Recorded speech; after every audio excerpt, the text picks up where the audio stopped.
¿ok? Ok, entonces, ¿sí? No sé si hay algún otro comentario o alguno que quiera intervenir. Mm. Ojalá en la última clase logremos, no sé, alguien que van a estar, poner la cámara, ver las caras. Hostia.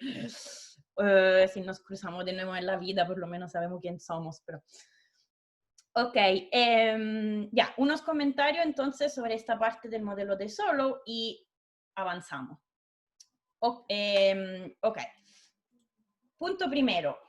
Nos damos cuenta, se dieron cuenta que en el modelo de Solow, en el ejercicio en el cual le preguntaba, por ejemplo, qué tipo de hipótesis se están haciendo sobre los mercados, ¿ok?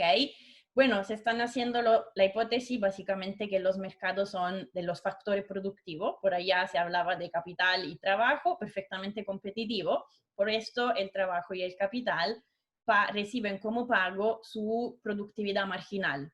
Cuando hemos hablado del corto plazo, en particular más bien del mediano plazo, hemos construido la curva, entonces a ese para entendernos, hemos construido la curva WS y PS, ¿ok?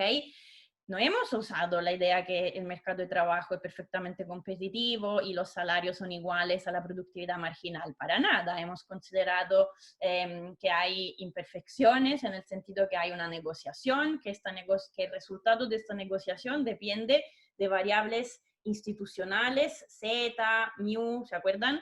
Entonces, hay como una óptica bien diferente entre corto, o sea, mediano y largo plazo. Ahora, entonces, todo lo que hemos visto dentro del modelo de Solow es básicamente pura tecnología, o sea, todo lo que los resultados vienen de qué forma yo le doy a la función de producción, pero no hay espacio para instituciones, o sea, por lo menos en el modelo simple que nosotros hemos visto. Otra cosa que quería que pensar juntos. Bien diferente el rol de la tasa de ahorro, del ahorro. Entonces, esta chica, la tasa de ahorro, que es la que entra aquí en las ecuaciones de acumulación del capital, ¿ok? Si yo le pregunto cuál es el efecto de una subida de la tasa de ahorro, si nos ponemos todos a ahorrar más, en el mercado, en el modelo de Solow, estamos todos de acuerdo que el efecto es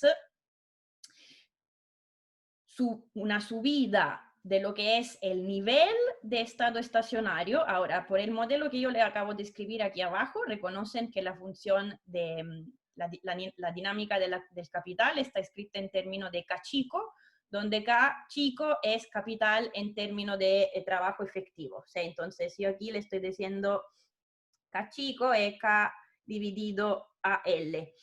Y entonces existe un estado estacionario, ok, perfecto, en este estado estacionario significa que igual las variables per cápita están creciendo, crecen a la tasa de crecimiento del progreso tecnológico GDA.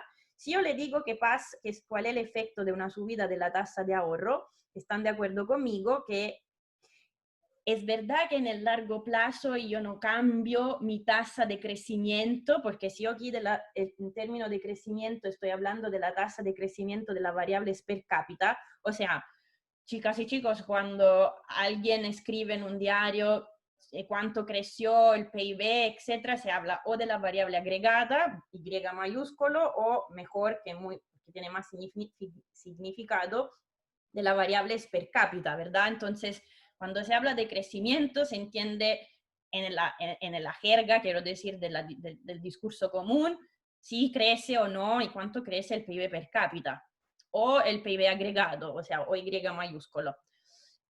Si sube la tasa de ahorro, están de acuerdo conmigo que la tasa de crecimiento del PIB per cápita no se afecta, porque esto crece, por todo lo que saben, a la tasa exógena GDA, o sea, la tasa de crecimiento de la tecnología. Bien, pero lo que sí sube, como se dan cuenta, es el nivel del capital en términos de trabajo efectivo de estado estacionario, ¿ok? Entonces, en este modelo, sube el ahorro, sube el nivel de capital de estado estacionario y también entonces lo que es el nivel del producto. de estado estacionario, o sea, siempre el nivel del producto Y dividido a L o sea, Y minúsculo, por lo que está escrito aquí. Ahora, si yo le pregunto, entonces, uno se puede preguntar, ¿es algo bueno o malo? ¿Deberíamos buscar una tasa de interés, de ahorro más alta o más baja? Bueno, ¿cómo contestarían a esta pregunta? Si yo le pregunto, ¿piensan que es algo que deberíamos incentivar, el ahorro, sí o no? No, ustedes me podrían decir que la pregunta es un poco está un poco mal puesta, en el sentido que yo aquí, ¿de qué estoy hablando? ¿Cuál es la medida del bienestar? Si estoy hablando de la tasa de... ¿se acuerdan la diferencia entre lo que es el capital de estado estacionario y el capital de regla dorada? Justo para decir que si digo capital de regla dorada estamos todos de acuerdo y no tengo y se entiende y no es necesario repetir. Abro el chat o por lo menos una mano por arriba me diría que están bien. Súper, ok, perfecto. Sí, profe. Gracias. Ok, Nos cuesta activar el micrófono, pero... ya, y tienen una mano, la manera simple, ¿cómo se llama? La cosa que se llama raise hands. Me pueden simplemente hasta solo dar una manito por arriba en Zoom o, ok, así, exacto. Así es perfecto. Así no tienen que activar el micrófono que es incómodo. Perfecto, gracias. Y yo igual sé que estamos todos de acuerdo. Ok, súper. Entonces, les decía, depende en qué situación estamos con el nivel de capital de regla dorada, pero seguramente en términos de nivel de Y chica, al subir de S, sube Y chica de equilibrio, o sea, no hay de estado estacionario, quiero decir, ¿ok? No hay duda porque, por ejemplo, este era el nivel y subiríamos a este otro nivel. Ahora, ¿están de acuerdo conmigo que si yo le preguntaba esta cosa hablando del modelo ISLM, o sea, si yo ahora vuelvo atrás en el curso y hablamos del modelo ISLM y le acuerdo que la curva IS es producción igual consumo, todo esto, o sea, le di directamente una forma funcional simple, consumo más inversión, más gasto público, más exportaciones netas, ¿ok? Si se acuerdan, hemos, como se dice, modelizado el consumo, este es consumo con una forma funcional lineal, ¿ok? Este C1 es la propensione marginal al consumo. Si yo aquí le digo que la gente se pone a ahorrar más, significa que por el mismo comportamiento, o sea, por ejemplo, la típica situación de, ¿cómo se dice?, de modelizar el coronavirus. Si esto me cambia mi comportamiento, porque por cada nivel de ingreso yo ahora ahorro más, por ejemplo, yo puedo interpretar una reducción de C1 o una subida de la tasa de la propensión marginal al ahorro, ¿okay? Que es 1 menos C1. ¿Están de acuerdo conmigo aquí que si yo aquí le digo que la gente no consuma y ahorra, la IS si se está desplazando y voy a tener está desplazando y le está cambiando también la pendiente, pero bueno, ok.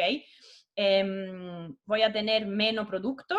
Se ve que el efecto, la interpretación es completamente diferente.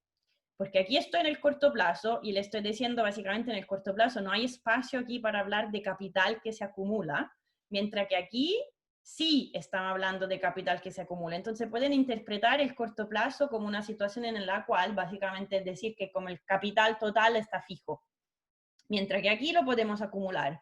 Entonces no le debería parecer incoherente escuchar o leer en el diario, qué sé yo, decir, estamos asustados porque la gente además lo que sí tienen todavía trabajo y no lo despidieron, etcétera, estos están consumando menos, consumiendo, no lo sé. Yo pido perdón por mis errores, varios eventuales de castellano, consumiendo menos.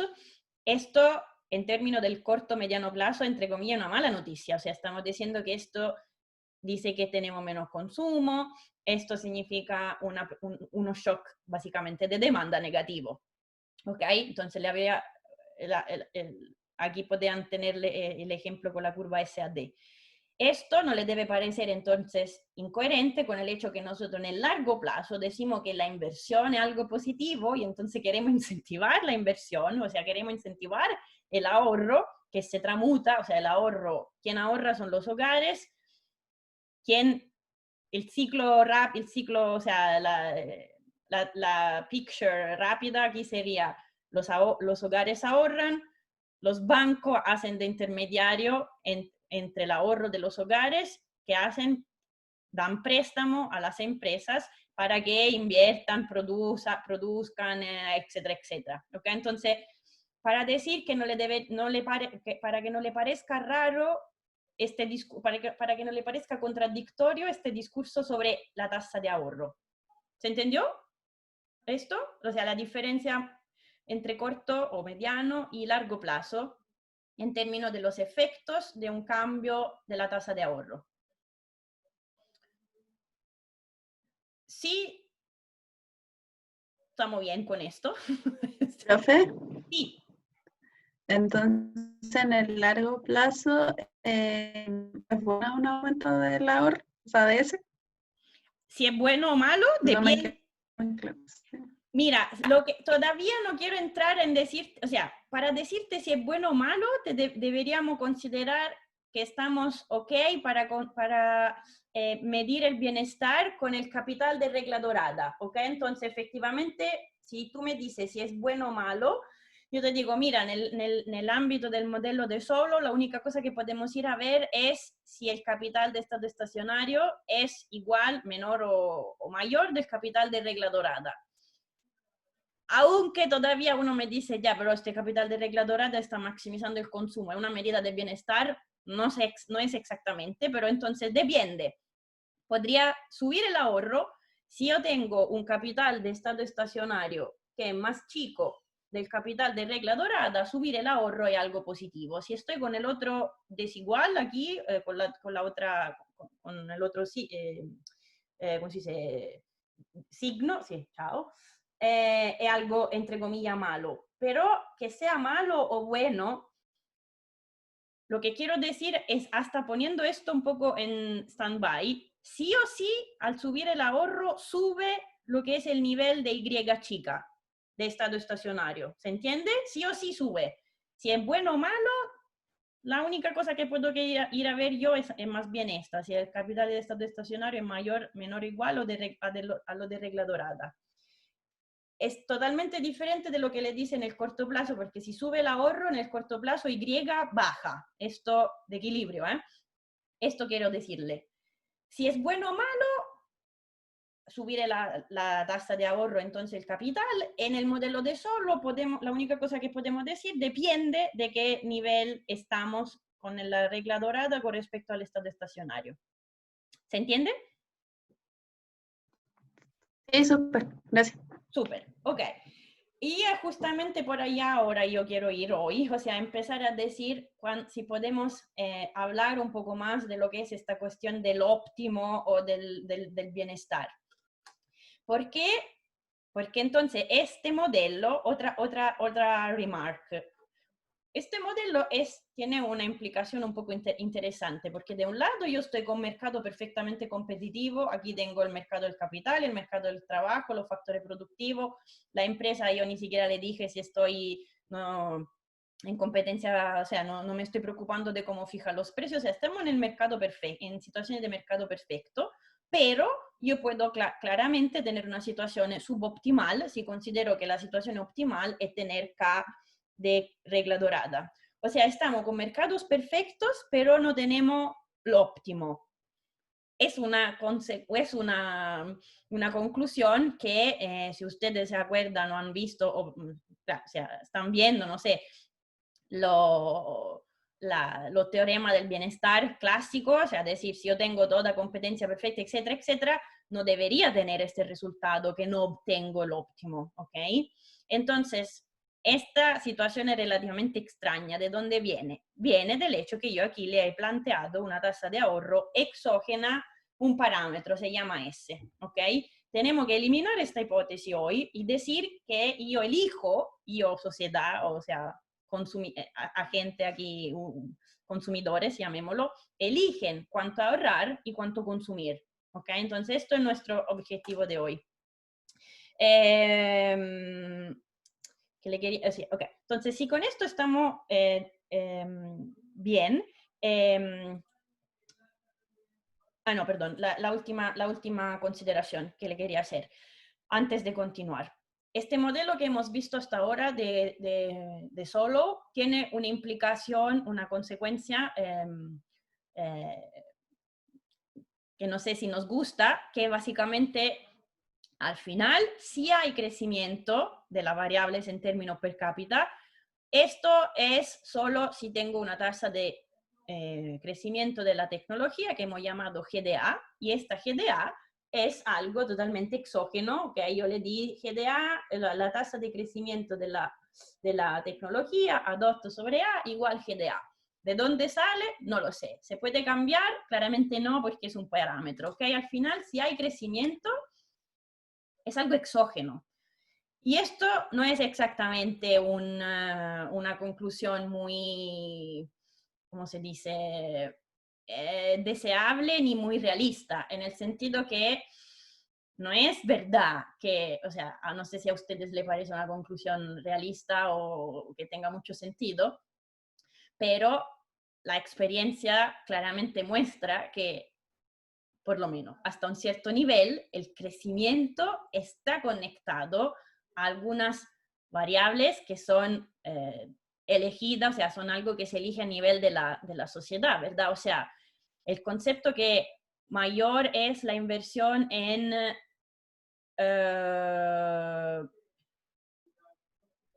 ¿cómo se dice en castellano? Research and Development, desarrollo y investigación, ID, no sé, Research and Development, quindi investigación e desarrollo quizá. O sea, estamos todos, pero, no sé, me dicen si le parece intuitivo o si la han escuchado antes, que la innovación se puede incentivar. O sea, Corfo existe para incentivar lo que es inversión en innovación y desarrollo de nueva tecnología, etc. Entonces, el progreso tecnológico no es algo que cae tipo lluvia, sino que es el fruto de políticas que empujan la inversión en investigación e innovación. ¿Y quién hace innovación e investigación? No solamente las empresas, sino que por mucha y buena parte el Estado, ¿ok? Entonces, lo sabemos todos, y todas creo que la Segunda Guerra Mundial fue un empujón enorme en términos de desarrollo de tecnología y a partir de entonces decimos, si hoy ustedes piensan a lo que es un computer, a lo que es internet, a lo que es el GPS, a lo que es la tecnología que les sirve para hacerse la radiografía, ¿cómo se llaman? Unos scan, todas estas tecnologías fueron desarrolladas gracias a investigación pública, ¿ok? Financiada por el Estado. Entonces, no es que este GDA, esta tasa de crecimiento de la tecnología sea algo exógeno. Lo podríamos y debería modelizar como algo endógeno. ¿Se entiende la diferencia? Entonces, algo endógeno significa empezar a pensar a esta tecnología como fruto del modelo mismo, ¿ok? Ahora, entonces existe toda una enorme literatura sobre lo que se llama crecimiento endógeno. El crecimiento endógeno tiene infinita forma. Uno puede empezar a hablar de externalidades positivas del conocimiento, podemos empezar a hablar de acumulación del capital humano, del valor del gasto público en infraestructura, por ejemplo. Yo claramente no tengo el tiempo. Ojalá tuviera el tiempo, pero no lo tengo. Entonces, aquí es solo para darle una pincelada, justo para que ustedes sepan que existe este concepto y darle solo una representación de un gráfico, ¿ok? No puedo ir más en el profundo. Entonces, para hacerlo simple, para hacerlo rápido aquí entonces, ¿cuál es el problema básico? Ustedes han visto que si yo estoy en el modelo de solo tradicional, donde tengo competencia perfecta y además rendimiento de escala constantes, llego a, o sea, puedo aplicar entonces la definición de funciones, o sea, el teorema de Euler para las funciones homogéneas y básicamente lo que me dice es que todo lo que yo produzco se termina para pagar los factores productivo, capital y trabajo. Si fuera así, no me quedaría nada, en donde capital, por supuesto, el costo oportunidad del capital, etc. O sea, no solamente si lo estoy arrendando, pero sino también si me endeudé para comprar la maquinaria y todo esto. Esto le diría que no queda espacio si estoy en este mundo. O sea, si estoy en un mundo con rendimiento de escala constante y productividad marginal decreciente del capital y del trabajo, no hay espacio para hablar de crecimiento endógeno. El modelo de crecimiento endógeno se hace, repito, hay muchos flavors, pero para decir muchos sabores, pero todos más o menos se pueden reconducir a una idea que sería, que se llama, o sea, ¿por qué se llama modelo AK? Porque básicamente dentro A puedo reconducir mi función de producción a algo que tenga una forma del tipo AK.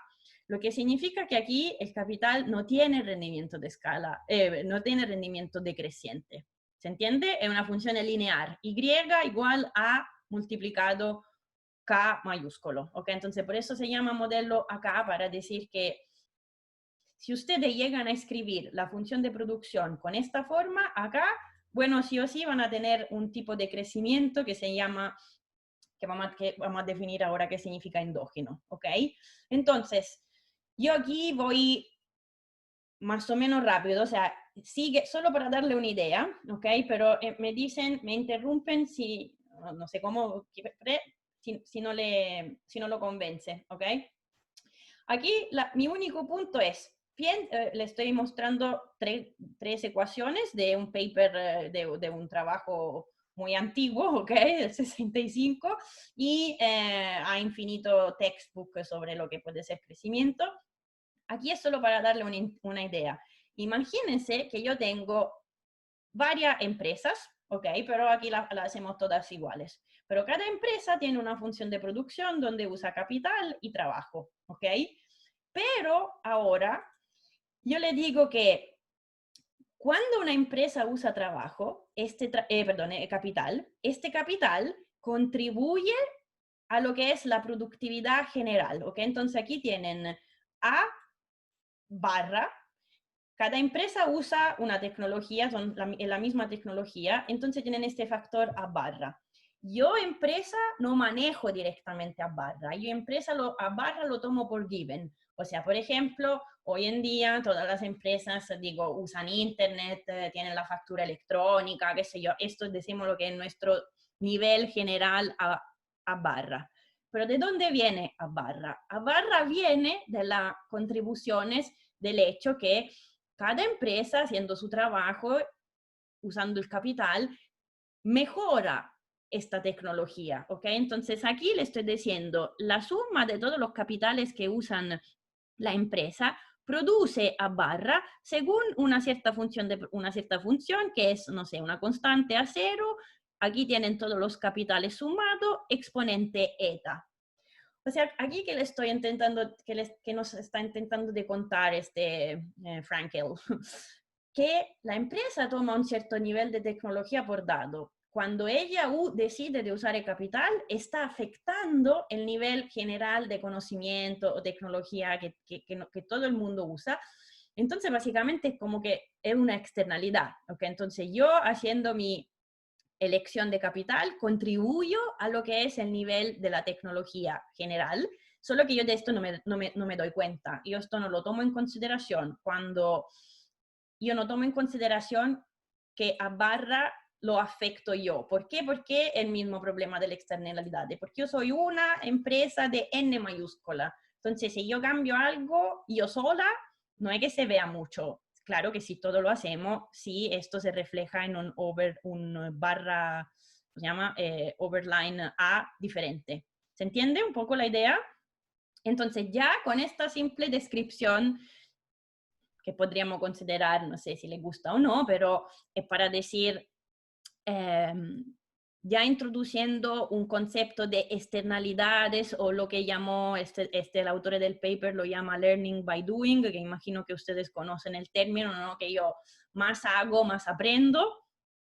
En este caso, yo puedo ir a reescribir entonces mi función de producción, ¿ok? Entonces, en este caso, justo para hacerle simple, no sé si me alcanzan aquí a seguir, le dice, bueno, normalizamos, olvidémonos del factor trabajo, aquí no hay crecimiento de la población, así que lo normalizo a 1, ¿ok?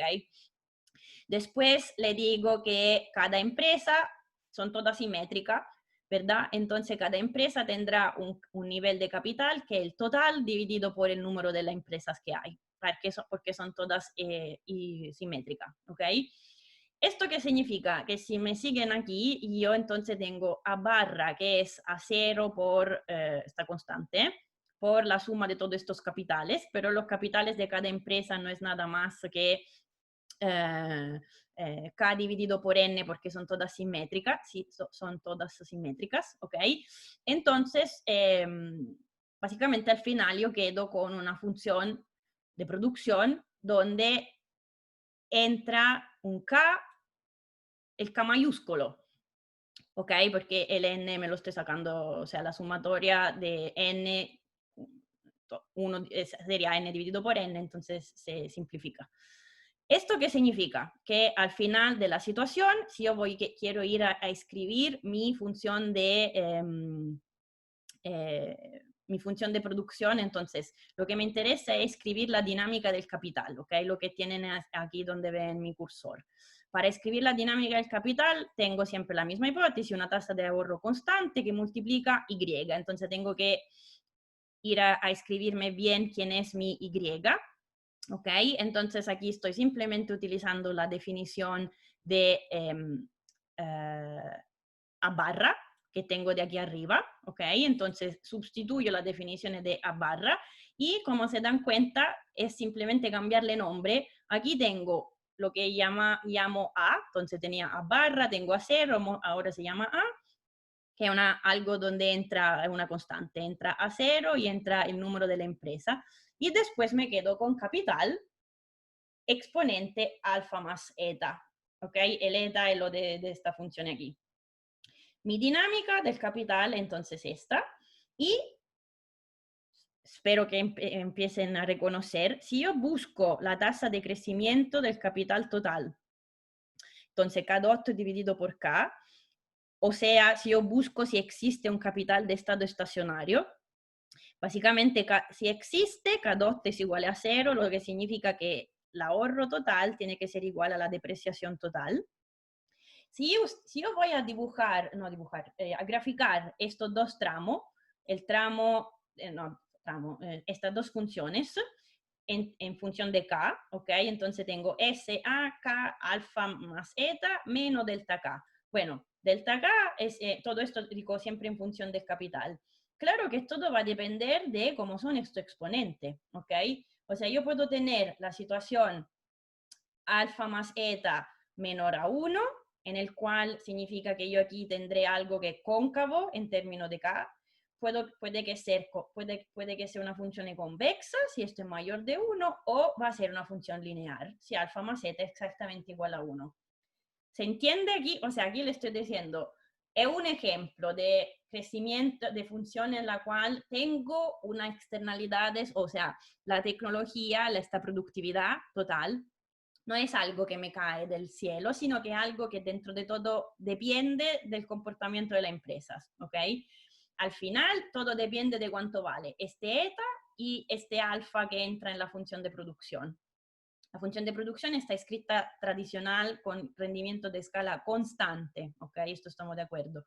Pero puesto que entra esto eta aquí, se dan cuenta que si ahora voy a dibujar estas cosas, tengo los tres casos posibles. Entonces, como les decía, si esto es alfa más eta es menor que 1, es exactamente el mismo gráfico que ya ustedes conocen. Existe efectivamente un capital de estado estacionario que tiene esta pinta y además algo estable, porque cuando empiezo a la izquierda del capital de estado estacionario, el movimiento, o sea, el K dot es positivo, mientras que si yo empiezo a la derecha del capital de estado estacionario, el K dot me va a salir negativo, ¿ok? Ahora, ¿qué situación es? ¿Qué situación es esta?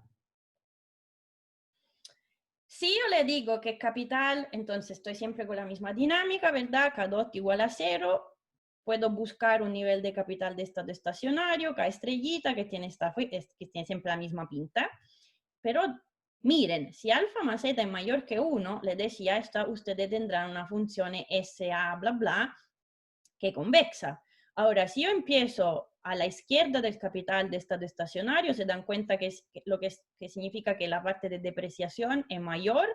O sea, si yo empiezo aquí, K dot es negativo, entonces yo empiezo a alejarme. Y si yo empiezo en un punto a la derecha de K estrella, el ahorro total es mayor, lo que significa que el K dot es positivo, o sea, yo me muevo en esta dirección. O sea, el capital sube. Estamos de acuerdo que este es un punto instable. ¿Ok? Y el último caso, que es el caso del por qué se llama, como se dice, modelo acá, hay un typo, porque esto debería ser SAK, ¿no? Así ¿están de acuerdo? Esto debería ser SAK elevado a 1. Sorry, lo voy a corregir, perdón, me lo escribo porque si no le subo estas slides y están malas. Entonces, slide 8, tengo que poner el K dot igual SAK. ¿Se entiende? Sorry, aquí debería estar escrito SAK. No, perdón, esto está escrito como K dot dividido por K. Niente, no hay... soy yo que cambio la notación y me autoconfundo. Sorry, chicas y chicos. Aquí estaba escribiendo el K dot, ¿ok? Igual a 0, y después, para confundir todos, yo incluida aquí decidí escribir el K dot sobre K, o sea, la tasa de crecimiento. Entonces, K dot, por supuesto, es SA multiplicado K menos delta K, eso nomás. Ahora, se dan cuenta que en este caso yo tengo una función lineal con pendiente SA y la otra es pendiente delta. Entonces, ¿qué situación tengo yo aquí? Esto es el concepto de crecimiento endógeno, donde básicamente significa no existe un estado estacionario. Yo aquí tengo dos situaciones posibles, o crezco siempre o decrezco siempre.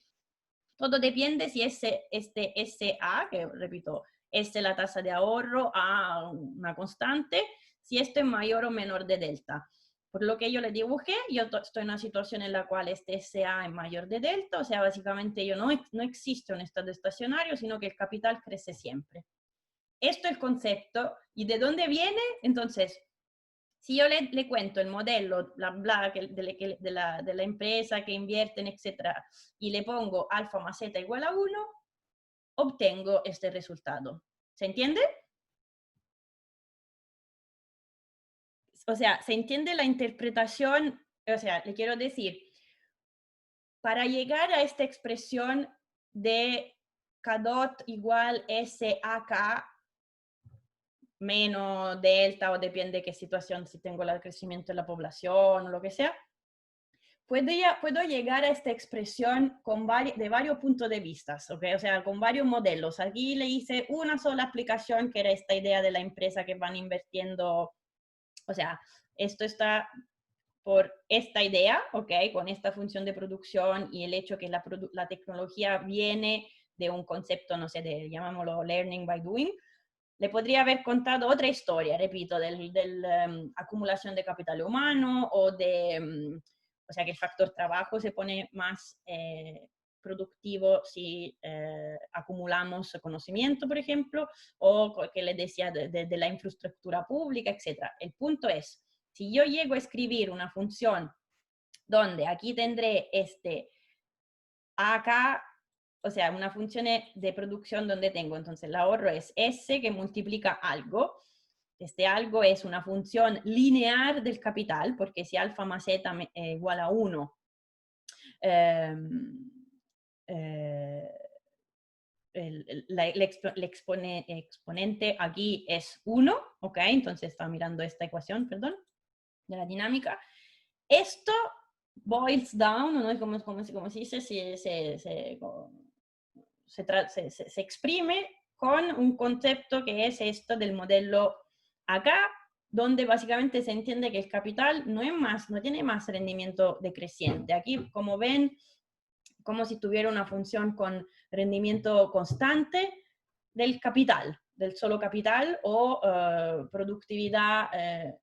Elimino el problema de la productividad marginal decreciente del capital, ¿ok? Entonces, una vez más, obtengo una idea, un resultado que tengo un crecimiento constante, no es que tenga un estado estacionario.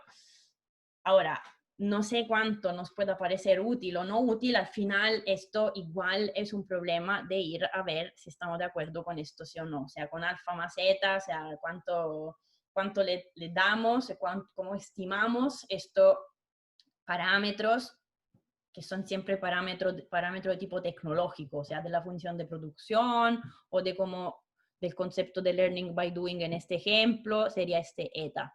¿Se entiende todo este discurso?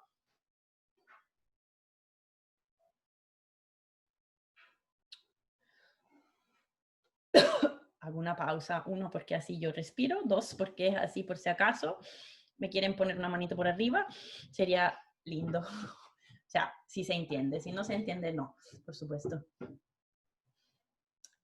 Este es todo lo que yo le quiero contar de crecimiento endógeno. O sea, cuando se habla, ¿por qué? Además, por si acaso, ustedes, no de lo que están aquí no creo, pero por si acaso, por lo que mirarán este video, si hay alguien de ustedes que no hizo el control número 2 o que no hizo el 1, van a tener que hacer un control recuperativo que hay en fecha de examen. En el control recuperativo yo ya he pensado que le voy a poner una situación, un ejercicio en el cual ustedes van a tener un modelo de solo, pero con capital humano, y vamos a ver de estudiar si hay o no hay crecimiento endógeno, ¿ok? Entonces, otra posibilidad, no sé, este otro artículo. Chicas y chicos, estamos hablando de algo de los años 90, en la que estamos hablando de cutting edge, o sea, en esta nueva investigación de ayer, son cosas bastante viejitas, pero importante siempre. Entonces, otro discurso, otro paper, repito, estos ya lo sé, que entrará en el ejercicio. Le hablamos de otro factor de productivo que es el capital humano, donde básicamente se entiende el nivel de conocimiento, por ejemplo. ¿Okay? Entonces yo esto, para entendernos, podría ir a medir cuánta gente sale, cuál es la proporción de gente que completa la educación secundaria, cuánta gente se va a la educación terciaria, etcétera, etcétera. Esto es un poco la idea de medir este factor. ¿Ok? Entonces,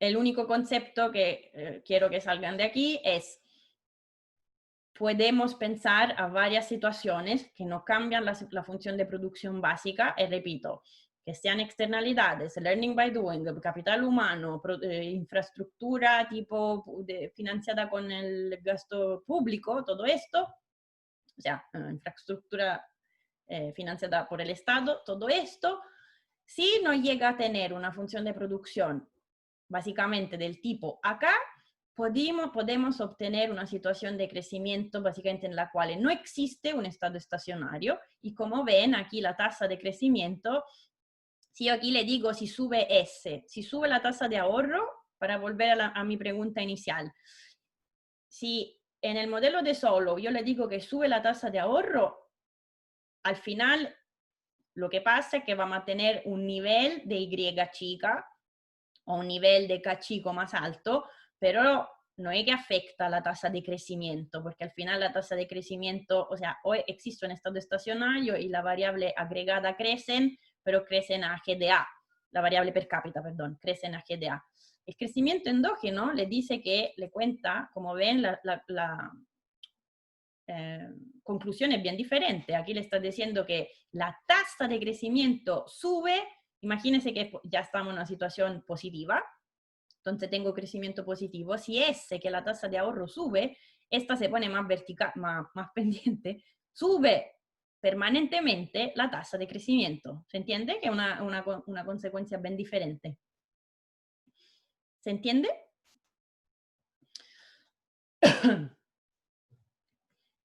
No, profe, me perdí. ¿Podría repetirlo? Sí. En el modelo de solo, ¿estás de acuerdo conmigo que si yo te digo que sube la tasa de ahorro, ok, entonces esto es el modelo más completo posible donde existe un estado estacionario, este estado estacionario lo que es constante es el K chico es capital agregado dividido a L, ¿ok? Entonces, si sube la tasa de ahorro, sube el nivel de capital de estado estacionario y también el producto de estado estacionario, pero si yo te pregunto el producto per cápita, la producción per cápita, ¿a qué tasa? ¿La producción per cápita es constante? La respuesta con este modelo es no, la producción per cápita, o sea, Y dividido por L, no es constante, sino que crece a qué tasa, la tasa GDA. O sea, si yo te pregunto cuál es la tasa de crecimiento de la variable agregada, o sea, si yo te pregunto, escribo aquí abajo, G de K mayúsculo, este G de K mayúsculo es GDA más GDL, no sé si alcanzan a leer, está escrito mal, está escrito aquí abajo. O sea, mi punto es, si sube la tasa de ahorro, sube el nivel de estado estacionario de K chico, pero si hablamos de la tasa de crecimiento del capital o de la producción a nivel agregado, esta tasa es dada por GDA más GDL, o sea, algo exógeno, depende de cuánto crece la población, GDL, y de cómo está evolucionando la tecnología, que es algo totalmente exógeno. ¿Ok? Entonces, cambiar ese afecta los niveles, pero no afecta la tasa de crecimiento del capital agregado porque depende de cosa exógena, no depende de ese. ¿Ok? Esto en el modelo estándar. Si yo voy a la versión a la cual llegamos, ¿ok? Entonces, con esta versión aquí, en la cual tú tienes la dinámica K dot igual S a K, exponente A más alfa más Z, y te cuento, o sea, y consideramos que alfa más Z es igual a 1. En este caso, la tasa de crecimiento del capital total es dada por SA menos delta. Si esto entonces puede ser positivo o negativo, depende de estos números. Pero si yo te digo, por ejemplo, que estamos con SA mayor de delta, o sea, lo del dibujo que está aquí, esto está diciendo que yo no tengo un estado estacionario, sino que el capital crece a la tasa SA menos delta. Si yo te digo que S sube, la tasa de crecimiento K dot dividido por K será S primero, que es más alto, A menos delta.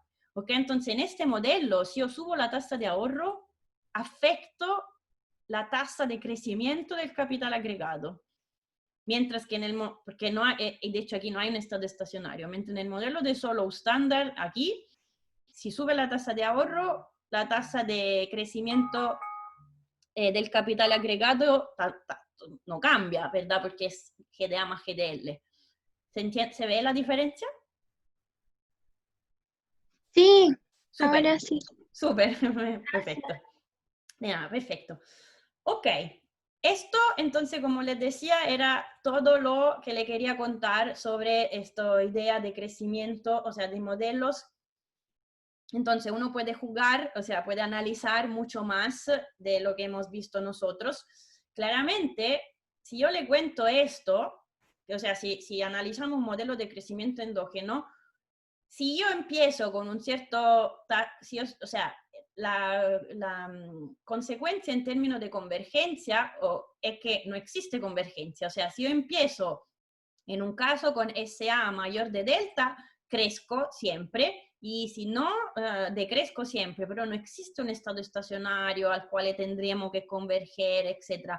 Entonces, mucho del debate de decir este alfa más eta como es mayor que 1, menor que 1, igual a 1, mucho de este debate se discute en términos de trabajo empírico y de ir a estimar, ok, los países convergen, si no convergen, una indicación que estamos más bien en un contexto de capital de crecimiento endógeno, si no, no, que entonces quiero decirle que alfa más zeta tampoco lo sacamos del gorro, hay que, por ejemplo, ir a estimarlo con estudios que usan datos de diferentes países sobre diferentes años, por ejemplo, ¿ok?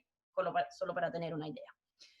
Ahora, ya son las 5:10, entonces, bueno, justo una preview, o sea, un par de láminas para decir a dónde vamos, pero no se preocupen, lo vamos a tener que ver juntos. Ahora, el no se preocupen, o sea, lo que me molesta un poco es que si yo no veo nada ahora y voy a ver todo el lunes, después la última semana, significa que usted tiene que ver este modelo de Ramsey para quien tiene que hacer el CTP, pero ya, creo que igual voy a subirle la guía de ejercicio para quien necesite lo va a tener que estudiar, sobre todo lo que no han hecho, que necesitan hacer el último CTP o el control recuperativo. Ok, entonces, le voy a subir este otro grupo de lámina y como les decía, justo para ver a dónde vamos y cuál es la diferencia. Volvamos entonces al modelo de Solow. Y el modelo de Solow el más básico posible. Como siempre, partimos del más fácil para ir juntando cosas. Problema que les decía al principio de la clase, esta tasa de ahorro hasta ahora ese chico la hemos considerado como, ¿cómo se dice? Exógena. El problema es que, ¿de dónde saldría esta tasa de ahorro exógena? Me dicen ustedes, de la misma cosa que han estimado para hacer el modelo ISLM. Ok, el problema de las ecuaciones comportamental que les decía, o sea, de decir que Y, o sea, yo les digo, ¿cómo se comportan los consumidores? Quieren consumir C0 más C1, Y menos T. Voy y estimo estos parámetros. El problema de hacer este tipo de cosas es que si cambia una política pública, si cambia el contexto, yo no lo sé cómo la gente reacciona, ¿ok? Este es el problema de la crítica de Lucas. Entonces, para decirle que todo lo que hemos visto ahora, o sea, todo lo que ustedes han visto en el curso de macro es útil para comprender la realidad, pero no es lo que se hace, no es que hoy en día hay gente que trabaje en el modelo ISLM, no, es algo más bien histórico, no sé cómo decir, y pedagógico. Lo que sí se considera es la necesidad de poner microfundaciones, se dice microfundaciones, o sea, microfoundations, a lo que es un comportamiento macro. Entonces, lo que le debería salir fácil, porque ustedes han hecho yo miré su malla, siempre me olvido, ya tienen han visto el ramo de micro, ¿ok? Entonces, no le debería parecer raro la idea que yo ahora no le voy a contar más que la gente elige de ahorrar una tasa S constante, sino que yo ahora voy a tener que resolver otro problema, un problema en el cual yo me pregunto, si yo puedo elegir cuánto ahorro y cuánto consumo, y observo y tengo un cierto, ¿cómo se llama? Vínculo de presupuesto, que significa que a mí me pagan un cierto salario, ¿ok? Si soy un trabajador, o sea, me estoy poniendo desde el punto de vista de los hogares, ¿ok? Lo que le quiero decir es que espero que no le parezca raro pensar a un hogar que maximiza su utilidad, la utilidad del hogar, del consumidor, llamémoslo representativo, o del hogar representativo, Entonces su utilidad depende del nivel del consumo. Podríamos hacerlo un poquito más entretenido, empezar a decir que la gente elige cuánto ahorrar, cuánto consumir, ahorrar, y también elige si trabaja o no trabaja, si busca trabajo, cuántas horas trabajas, ¿ok? Entonces, más le ponemos variables, más entretenido y complejo se hace el problema, pero aquí lo hacemos simple. Pero debería parecerle igual a los problemas típicos que resuelven en micro. Maximizar la utilidad. Aquí la utilidad depende solo del consumo. Aquí U chica, U minúscula es una función de utilidad, U con la característica que imagino también tengan bastante interiorizada, o sea, el consumo, o sea, normalmente la función se considera con utilidad marginal del consumo positiva, pero decreciente, y esto es sujeto a un vínculo de presupuesto.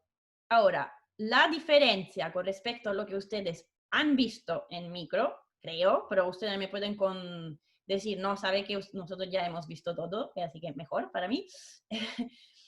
Aquí no es algo estático, sino que yo aquí me estoy poniendo el punto de vista de algo dinámico, porque todas estas variables dependen del tiempo. ¿Ok? Entonces yo estoy maximizando mi utilidad intertemporal. Entonces este integral que va de 0 a infinito me está diciendo que hay un horizonte infinito de la economía. Yo estoy maximizando mi utilidad a partir del instante inicial t hasta infinito. Entonces el consumo depende del tiempo. Y mi vínculo de presupuesto, también todas las variables aquí dependen del tiempo. ¿Ok? Y el vínculo de presupuesto me dice, si yo tengo un ingreso que llamo W, porque aquí estoy trabajando, o sea, aquí un hogar se entiende un hogar en el cual hay un trabajador, o sea, y tiene un ingreso del trabajo, pero repito, no entramos en la modelización del mercado del trabajo, así que da lo mismo, y aquí le podría decir que W, o sea, que usted tiene un ingreso X cualquiera, ¿ok? De este ingreso, ¿yo qué puedo hacer? O consumo o ahorro. El consumo se llama C, ¿ok?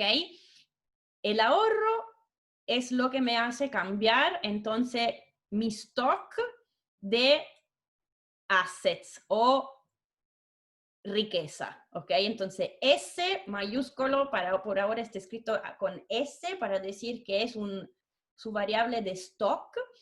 Por ejemplo, yo podría decirle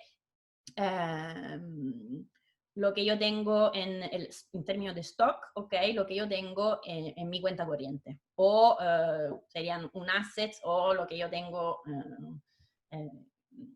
invertido, por ejemplo, en algún instrumento financiero. ¿Se entiende? Entonces aquí le está diciendo su stock de riqueza mañana crece. ¿Por qué? Porque yo parto, piensen en un depósito a plazo, ¿ok? Yo tengo un depósito a plazo por ese 1.000 pesos. Este depósito a plazo me paga un interés R, ¿ok? Entonces estos son los intereses que yo gano. Es un flujo, esto es un ingreso. A este le sumo un ingreso del trabajo. De todo mi ingreso decido cuánto consumir. Todo lo que no consumo me afecta, entonces, sería mi ahorro, básicamente, y me afecta, entonces, si mi ahorro es positivo, si todo esto es positivo, significa que mi stock, yo lo pongo de vuelta en el depósito a plazo, entonces mi stock sube, ese DOT es positivo, y si no, estoy desahorrando, o sea, estoy consumiendo, por ejemplo, mi stock, si ese DOT del depósito a plazo, si ese DOT es negativo. ¿Se entiende? Yo prometo que le planteo el problema y paro. Entonces, 2-3 minutos más, termino esta lámina y paro. Una pregunta muy importante para mí. ¿Ustedes han visto en problemas que técnicamente este es un problema de resolver un problema de control óptimo? ¿Lo han visto? Porque creo que sí, pero o sea, depende del ramo que ustedes tomaron, creo. Por lo menos el año pasado había algunos que lo habían visto, otros que no lo habían visto. Aquí, ¿cómo vamos? sea, no es nada de excepcional, era o sea, si no lo han visto no pasa nada, porque no vamos a tener que hacer aquí un curso de... Sí, Mariana, dime. Pucha, profe, yo no di micro, lo voy a dar el semestre que viene, así que por lo menos yo no lo he visto. No, pero mira, control óptimo no es que lo vean en Ah. micro, para nada, no, no. Lo que no has visto tú, entonces lo que no te parece, creo, entonces para ti, todo lo que yo dije al principio, o sea, de un consumidor que maximiza la utilidad, sujeta a un vínculo de presupuesto, quizás la viste en economía, en el ramo del segundo año. Sí. Deberían, ¿sí? Sí. Perfecto, entonces esta es solo para decir, ok, ni siquiera es necesario haber dado el ramo de micro, porque es algo que ya ven en lo que es introducción o lo que, perdón, ¿cómo se llama? Economía. Lo que normalmente ven allá, creo yo, son problemas estáticos, no un problema donde hay time o derivada con respecto al tiempo. Me pueden corregir, ¿eh? Yo creo que ven problemas solamente estáticos. Aquí es un problema dinámico y además en términos de control óptimo no es dicho que, o sea, yo lo preguntaba si lo han visto en otro ramo porque se usa mucho de hecho los economistas lo copiaron a los ingenieros, ¿cómo se dice? En optimización, por ejemplo. No, por eso preguntaba si han visto un problema de control óptimo. Entonces, solo para mí, para saber si yo le digo que escribo el hamiltoniano, si estoy hablando de cosas que ya han visto y resuelto o no. Esto me sirve también para saber. Yo no me suena. ¿No te suena? Ok. Tampoco estoy segura que sea obligatorio, repito. Creo que pueden ser que algunos lo habían visto en algunos ramos, ¿cómo se dice? Optativo. Pero no problem, no se conoce, no problem, con mi pronunciación horrenda. No se preocupen. Yo aquí, repito, no es para matarlo de materia, es que creo que la parte interesante, es decir, estos modelos un poquito más grandotes, pucha, son lo que sirven para hoy en día, que se usan para decir cuánto debería ser el precio del carbono. Y si no nos ponemos de acuerdo sobre esto, aquí el planeta se va mal. Entonces lo que quiero decir es que estas cosas, por cuanto inútiles le puedan parecer, no son inútiles. Y hay mucho debate sobre estas cosas. Entonces, solamente síganme aquí y repito, paro. ¿No han visto nunca un problema de control óptimo? No se preocupen. La única cosa que me sirve aquí es que reconozcan que parece a un problema de maximización, como si ustedes deberían escribirlo para resolver un lagrangiano, ¿verdad? Maximizar una función sujeta a un cierto vínculo. Si aquí las cuestiones tuvieran, no sé, estática, yo escribiría, o sea, sin problema de tiempo y dot, y de ecuaciones diferenciales aquí, y yo escribiría un lagrangiano, ¿verdad? Una maximización sujeta a un vínculo. Bueno, el problema de control óptimo es parecido. Si tienen curiosidad en términos de técnica, explicación, hay el de Gregorio para ir a verlo, o nuestra amiga Wikipedia, como siempre.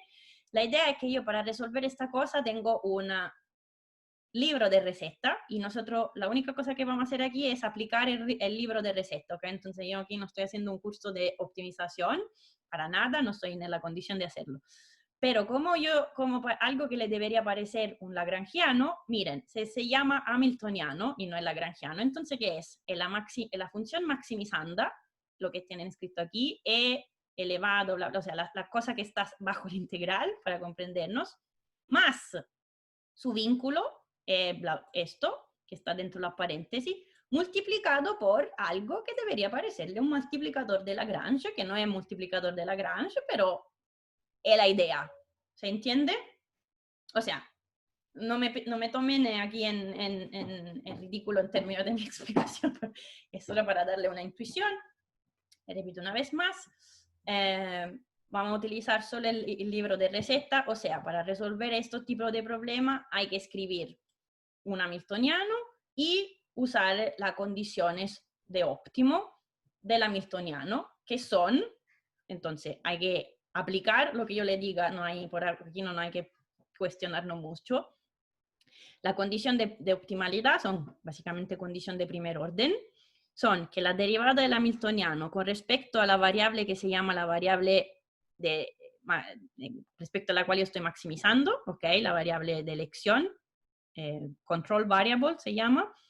Entonces, la derivada de h con respecto a la consumo es 0, tiene que ser igual a 0, y la derivada del hamiltoniano con respecto a la variable de stock, ¿ok?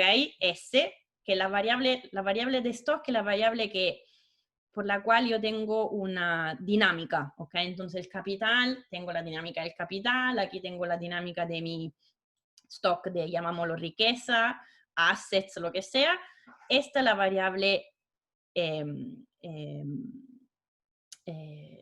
perdón, la condición me dice que la derivada del hamiltoniano con respecto a este S, o sea, esta variable de stock, tiene que ser igual a menos lambda, que es el multiplicador, dot, o sea, la derivada de lambda con respecto al tiempo. Y después tenemos también una condición de,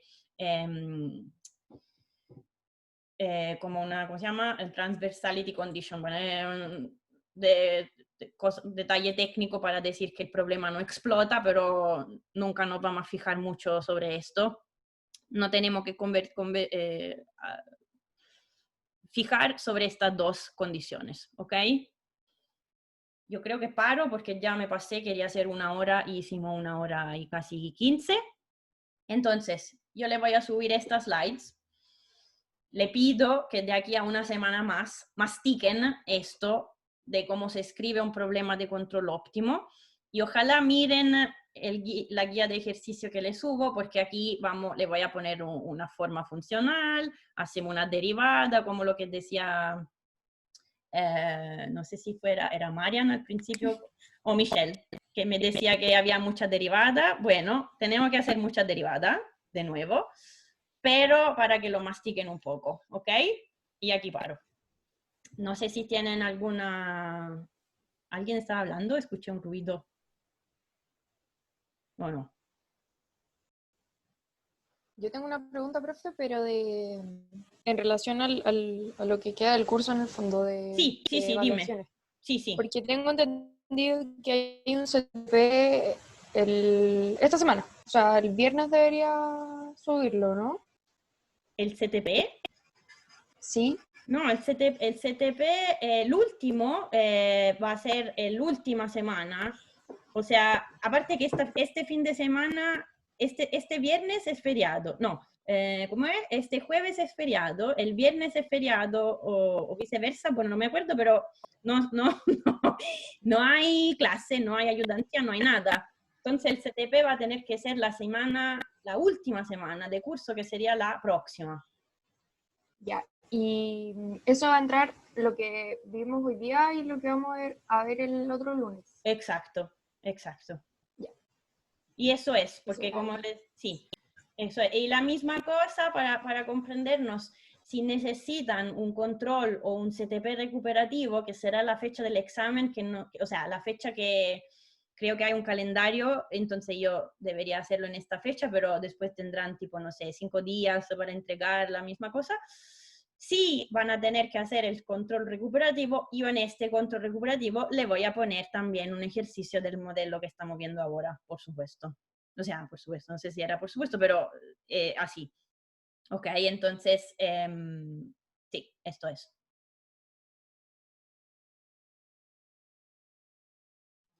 Profe, yo tengo una duda, pero no del curso. Ok. Es que como te cacha, yo le quería preguntar del retiro de los fondos de emergencia, que se puede sacar el 10%, o sea, todavía no aprueba la ley, parece. Pero, ¿qué va a pasar con eso? ¿Es verdad que las FPs tienen bonos y cuando vendan los bonos van a vender, como va a haber mucha oferta de bonos, va a bajar el precio y como va a bajar la plata que tiene la gente y en la... Mira, Mira, esto del 10% yo creo que es una cuestión bien problemática porque, mira, o sea, a priori podría pasar, o sea, si tú piensas que estas AFP tienen el mismo problema si todos nosotros vamos al banco y pedimos de retirar nuestra plata de la cuenta corriente en cash, el banco no se la puede porque ya hemos estudiado que no tiene todo lo que nosotros depositamos porque lo van prestando, etc. La AFP, si todos nosotros vamos a retirar todos el 10%, para pasar nuestros 10% es probable que tienen que liquidar posiciones. Tienen razón, o sea, si yo tengo invertida la plata en títulos de diferentes tipos según la categorización de la AFP, cierto, si tienen que liquidar, tienen que vender. Y entonces, si todo el mundo, ustedes ya saben, ¿no? Si todo el mundo vende, el precio, si todas las AFP que son inversionistas institucionales grandes en Chile venden, si todos venden los títulos, los precios de los títulos bajan. Entonces el valor de la capitalización de la AFP baja, esto es verdad. Ahora, lo que dices tú puede ser problema, o sea, yo no sé en términos cuantitativos cuánto esto podría afectar. ¿En qué sentido? Los precios, o sea, la AFP no es que invierten solo en títulos de empresas chilenas o en bono del gobierno chileno, tienen invertido en varios tipos. Además depende de la AFP, ¿no? La más riesgosa, desde de la más a la menos riesgosa del tipo de fondo, ¿no? Entonces, si se ponen a vender títulos que pero no son solo de empresa chilena, pero sino que estamos hablando de títulos que se transan más bien en los mercados internacionales, no es que van a afectar tanto el precio, ¿se entiende? Si la FP venden, pero estamos hablando de los títulos del título de deuda del gobierno de Estados Unidos, digo, no es que si la FP lo venden, esto afecta, porque el tamaño es chico, o sea, Chile es chico, pero si estamos hablando de otros títulos que se transan principalmente aquí, esto sí que puede ser verdad. ¿Se entiende? Entonces, No, ¿se entiende? es que, profe, yo me refería a que al vender los títulos, como van a estar vendiendo tanto, Sí. la gente que se los va a comprar le va a pagar menos. El precio baja, sí. La idea es esta, si todos nos ponemos a vender títulos de, imagínate, no sé cómo se llama la empresa, no Cencosud, pero la holding de la cual hace parte Cencosud. Si imagínate que a un cierto momento todo lo que tienen acciones Cencosud van y la venden, el precio de las acciones Cencosud baja, esto no hay duda. ¿Se entiende? Entonces, efectivamente es verdad, puede haber este mecanismo. Si la AFP es un inversionista importante que tienen stock, tienen parte importante de títulos, depende, repito, de qué tipo de empresas, si venden y se ponen a vender todas el mismo tipo de título, seguro que este título el precio se va a ver afectado y se va a ver afectado a la baja. Es verdad. Ahora. Y otra cosa, Sí.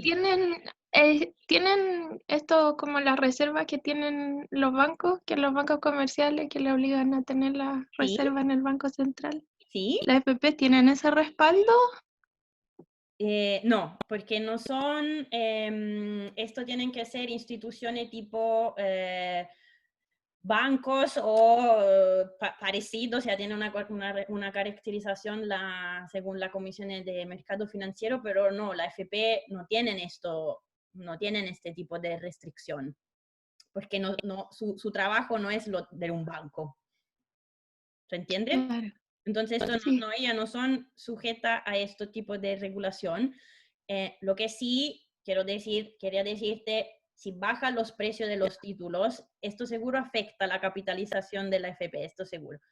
Pero también hay que considerar el horizonte de qué plazo de tiempo. O sea, uno que está relativamente joven hoy, que tiene su fondo en una AFP más riesgosa, probablemente va a tener un rendimiento negativo. De hecho, ya yo tuve rendimiento negativo, no sé, pero Más allá está uno en la edad, normalmente debería estar con fondo con tipo más seguro, ¿ok? Entonces, o sea, es problemático. Estoy de acuerdo, esto sí puede ser problemático. Y si esto es un tema que les interesa, podemos, por ejemplo, el último día hacer un poco un debate sobre este sistema de la AFP. Vamos a buscar un poco, yo me ordeno la idea en términos de datos, que es un tema muy caliente. Y bueno, quizá lo han visto en ramos de finanzas o algo así, pero es problemático, sí, no es tan... Pues la parte, lo que dices tú es correcto, puede haber correcto. Después, repito, hay que ver un poco en términos de número, de cuánto estamos hablando, que se va a perder X%, o sea, que podrían bajar los precios de cuánto. ¿Se entiende? Quizá no es un tamaño, no es un efecto cuantitativo tan fuerte, pero sí. O sea, obligar a la AFP a liquidar el fondo en poco tiempo puede generar pérdida, como cuando uno vende apurado. Vender apurado no es una buena cosa, para que uno sepa en la vida. Ok. Pero sí, podríamos verlo, por ejemplo, el jueves de la última semana, si les interesa, porque, repito, seguro estoy de acuerdo, sea un tema muy, muy, muy importante en Chile. O sea, siempre, por todas partes. Yo no cachaba cómo funciona la AFP, de hecho no cacho nada, entonces como... Ah, ok, entonces sí o sí lo vamos a ver. Ok, gracias, espera que me lo anoto. La última semana, el último día, vamos a hacer un poco un debate y yo le hago una pequeña como, ok, con súper rápido, pero una idea de qué estamos hablando, de qué sistema, los números, y para tener una idea. Buena sugerencia, porque nosotros en este curso no alcanzamos a ver nada de este tipo de tema, que sería, esto se estudia en macro. Hay todo un tópico que se llama, modelos que se llaman a generaciones traslapada, overlapping, que básicamente estudia esto. Los jóvenes, los viejos, quién trabaja, quién cotiza, de dónde sacamos la plata para las pensiones, las jubilaciones, todo esto. Hay todo un mundo, pero pucha, nosotros no alcanzamos y entonces lo podemos ver un poquito. Este último día vamos a hacer una pincelada. Me parece bien. Ya, gracias. De nada. Gracias por la sugerencia. Ok, entonces quedamos así. Y yo le subo estos slides, una guía de ejercicio, y de aquí a la próxima semana le echen una mirada, y el lunes será la última clase, y terminamos de hablar de este modelo de Ramsey, y así le muestro lo que se usa para hacer las cosas de cambio climático hoy, y cerramos. Cuídense mucho, y por cualquier duda, pregunta, siempre estoy aquí disponible. Tienen cualquier cosa, me escriben. Chao. Chao, Gracias, chao. profe. Chao. Chao.